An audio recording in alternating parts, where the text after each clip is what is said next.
ہم جو ہے انگریزوں کی غلامی میں تھے. ہندوستان کو انگریزوں نے جو ہے غلام بنا لیا تھا.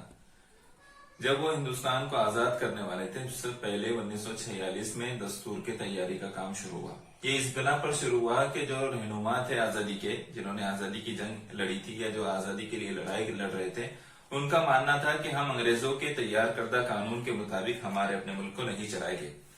ہمیں اپنے ملک کو چلانے کے لیے اپنے قانون بنانے ہیں، اپنے اصول بنانے ہیں، اپنے ضوابط بنانے ہیں. اس طرح سے اپنا ایک دستور تیار کرنا ہے جس کے مطابق ہم اپنے حساب سے جو ہے اپنے ملک کو چلائیں گے. اس لیے تمام رہنماؤں نے مل کر جو ہے یہ طے کیا کہ ایک دستور ساز مجلس بنائی جائے اور اسی کے تحت جو ہے قانون بنایا جائے. اس طرح دستور سازی کا عمل شروع ہوا.